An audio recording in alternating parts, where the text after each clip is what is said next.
In the ancient world, amidst the flourishing city of Ur of the Chaldeans, a story unfolds that would shape the destiny of countless souls. In this bustling metropolis, a man named Abram lived a life steeped in the traditions of his fathers. Yet a voice, divine and resonant, pierced the veil of the ordinary, calling to him from the heavens. Commanded to leave his homeland, his people, and his father's house, Abram looked toward the vast, unknown expanse with a heart stirred by faith. Heeding this celestial summons, Abram, along with his devoted wife Sarai and his nephew Lot, gathered their possessions and embarked on a monumental journey, turning their backs on the familiar and venturing into the arid, unforgiving desert toward a land God had promised to show them.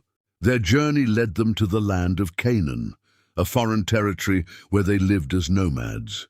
One clear, tranquil night, under a canopy of innumerable stars, the divine promise was renewed.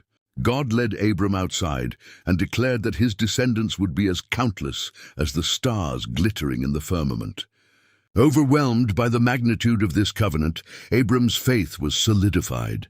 He built an altar from the stones of the land, a humble monument to the one true God, and offered his worship and gratitude. In the years that followed, this promise began to unfold. Abram's tribe flourished, their tents multiplying across the landscape and their herds of livestock spreading through the rolling hills of Canaan, a testament to the burgeoning nation promised to him. However, the heart of the covenant, a son from his own line, remained unfulfilled. Sarai, his beloved wife, had grown old and remained barren, her hope dwindling with each passing year. Taking matters into her own hands, she offered her Egyptian handmaiden Hagar to Abram, so that he might have a child through her. From this union Ishmael was born, Abram's first son, but the divine plan was yet to be fully revealed. Years later, as Abram and Sarai reached the twilight of their lives, 3 mysterious visitors appeared at their tent. They brought an astonishing message. Within a year, Sarai herself would bear a son. Overhearing this from the tent, Sarai laughed in disbelief at the notion of a child in her old age. Yet the prophecy held true. And to the elderly couple, now named Abraham and Sarah, a son was born.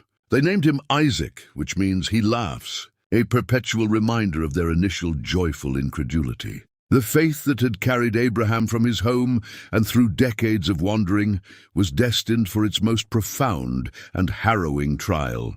The voice of God spoke to him once more, this time with a command that defied all human understanding. He was to take his beloved son, Isaac, and offer him as a sacrifice on a distant mountain in the region of Moriah. With a heavy heart, Abraham obeyed.